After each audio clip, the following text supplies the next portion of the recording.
So get this. Each and every one of us is called by God to do great things. Yes, each and every person under the sound of my voice has been gifted greatly by a great God. And as such, we are called, each and every one of us, we are called to do great things. On this back to school Sunday, we all have the opportunity to learn more deeply about what this means, more deeply about this great God and this great calling and this great gift which calls us to do great things. Amen? We have an opportunity to delve deeper into our purpose and God's plan for our lives. You see, God places us here, and God places something within us that is meant to do something significant. In God's wisdom, God created you to shine like the sun. God has called you, God has gifted you, and God has marked you as beloved. Education is the process of drawing out this gift so that we might shine like the sun and change the world. Each person, every single person, each and every individual. On Friday evening, I was on my way back from Atlanta, Georgia, where I was attending an important meeting for the United Methodist Ministry Study Commission. And I was reminded of the power of a single individual. I boarded my JetBlue flight from Atlanta back to Boston, and I had settled into my seat. I kicked off my shoes, was preparing to relax my feet. Y'all remember that song? I was ready for my Cheez-Its and my Terra Blue chips. And a few rows ahead of me, some guy was talking on his phone long after the announcement to turn off electronic devices was made, and we were instructed to stow our seat trays and ensure that our seats were in their upright and locked positions. The flight attendant came by once and asked the guy to end his conversation, and the guy said something to the flight attendant and then just kept on talking. A couple moments later, as the plane pulled away from the gate, the flight attendant returned to this guy in seat 14C and calmly instructed him for now a second time to turn off his cell phone. He said something back to the flight attendant, did not comply, and kept talking on the phone. And then it happened. As we were taxiing to the runway, the captain got on the loudspeaker and said, "Sorry, ladies and gentlemen, we are returning to the gate." And for anyone who has flown since 9/11, it was obvious what was happening. We were returning to the gate so that the guy in seat 14C could be removed from the plane for non-compliance with the flight attendant's instructions. When we reached the gate, even though the captain then instructed everyone to remain in their seats, of course the guy in seat 14C gets up and goes to the bathroom. Now, the folk in my row, we all giggled because we wondered where he was going, and we wondered if we knew something that he didn't know, that we were going back to the gate and they were coming actually for him. But you know, when nature calls, you must answer. So he went to the bathroom, and of course, as he went to the bathroom, folks start taking out their phones, getting ready for the scene, for the drama. And I got mine out too. I will admit. because I thought that an air marshal was going to get on the plane, but the captain calmly comes out of the cockpit and walks back. And as he walked back, somebody shouted out, he went to the bathroom. So the captain goes back and escorts this guy back to his seat, 14C. He removes his articles from the overhead compartment, and he calmly walks off the plane. No drama, no scene, and the lady seated next to me said, well, your footage won't be winning an Oscar today, and she was right. But the incident did underscore a really important point. One person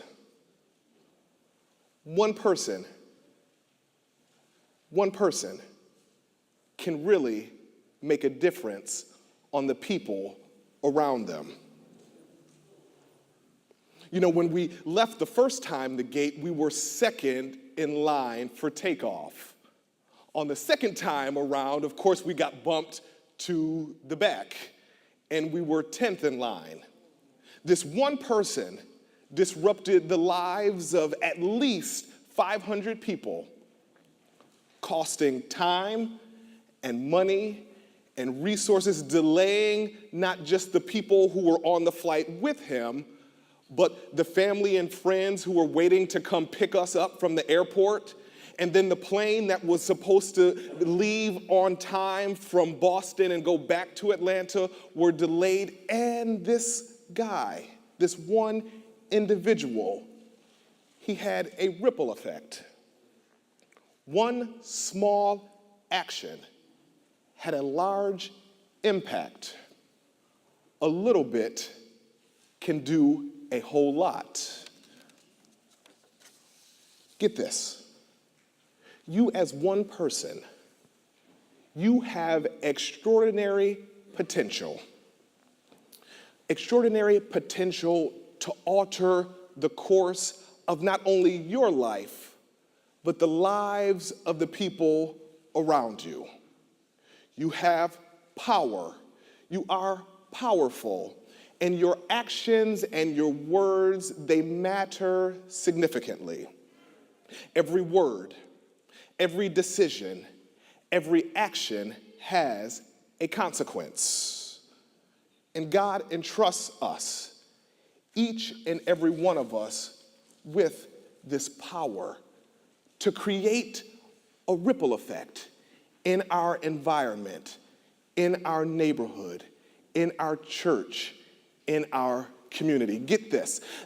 Billions of years ago at creation, God placed a little something of God's own self into Adam and Eve. God placed God's self into humanity. We speak of it as the image of God. There is an imprint of God in our humanity that is always within us. The great theologian of the 16th century, John Calvin, speaks of it this way. There is a spark of divinity within us. There is a sense of the divine, the sensus divinitatis, he says. There is something inside of us that reflects the very image of God. And that spark, as the song goes, it only takes a spark to get a fire going. That's how it is with God's love, once you experience it. So the spark of the divine within us has the capacity to ignite and take hold and catch fire and then ignite that which is around us. God places God's self within us, the sense of the divine. So sometimes we get it wrong. Sometimes we get it twisted. That sinfulness or the fall is our original condition. Sometimes we get it wrong. That sinfulness is not our destiny, but rather it is the goodness, that is planted within us, that is our primary condition. It is the goodness, it is the spark of God, the sense of the divine, the imprint of the one who loves us and created us in God's image. It is that spark which is the foundation for how we might live. And that spark, beloved, is enough. It is enough to create a ripple effect if we ignite it. On this back to school Sunday, I submit to you that education is not simply about teaching and learning, even though we're often taught this in school, but rather, perhaps education is about something more. It's about nurturing and growing and cultivating something that is within us. It is about tending to and nurturing the spark of goodness, the spark of the divine that God has implanted in us. Education then is about drawing it out, about pulling it out, coaxing out that sense of holiness and blessedness and goodness that is our primary condition, and that is within each one of us. To draw out what Parker Palmer describes as the shy soul that sometimes hides in the recesses, but we have an opportunity to allow to come to the forefront and to shine and to blossom and to grow. So what if preaching and teaching the good news is not about transmitting God's wisdom to you, but rather, what if we are on a journey of discovery together? What if my role is to ask questions and to offer insights that launches us into a process of discovery? A process of discovery where we are engaged in daily devotion and meditation and searching the scriptures for what thus saith the Lord. What if my job is to ignite our thinking instead of transmitting God's wisdom to you? What if we are about discovering it together?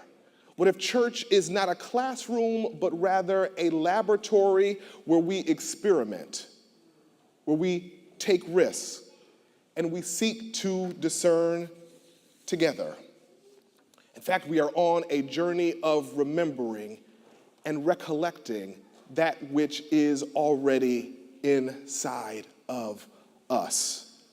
So as we embark on a new school year, there are three things that I want to invite us to consider as both students and educators.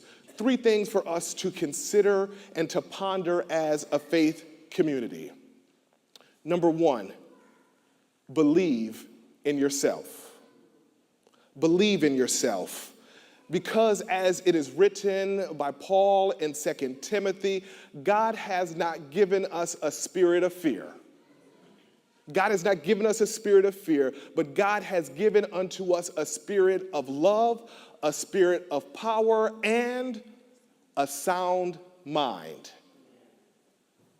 God has not given us a spirit of fear, but it's given unto us a spirit of power, a spirit of love, and a sound mind.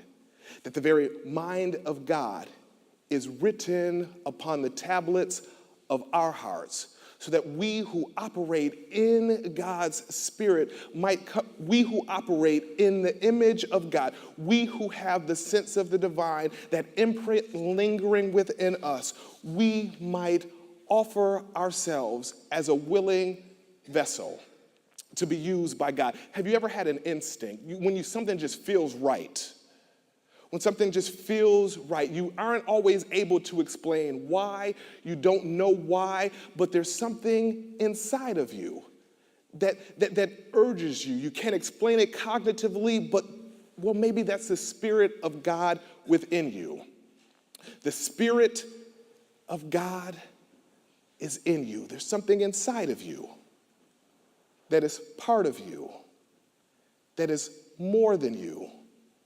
And it's the Spirit of God working within you.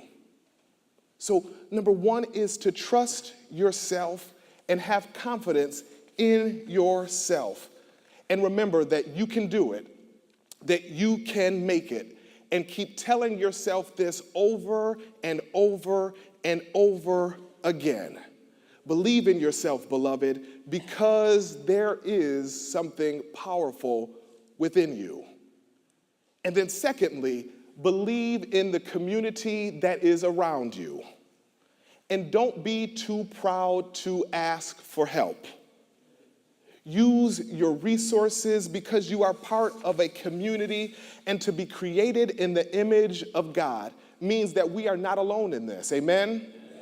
We are not alone in this, that the image of God, which is the Trinity, is a community, it is a family of God, and that community draws out the goodness that is within us.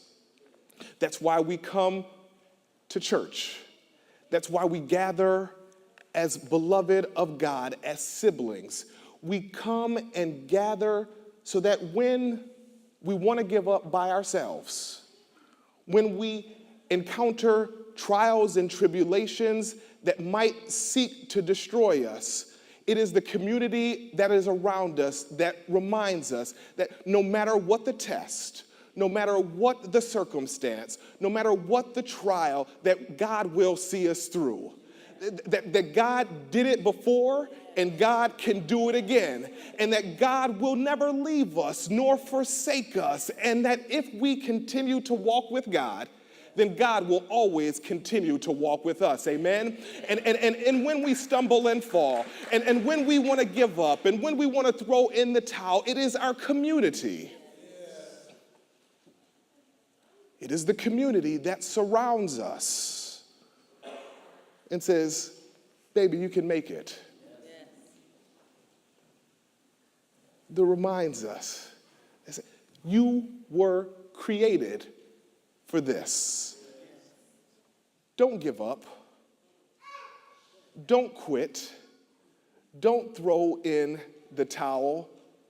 You're going to do this. Why? Because God has got you. And why? Because we have got your back. So even when you don't think you can make it, even when you don't think you can go on, you can't take another step, just keep on showing up.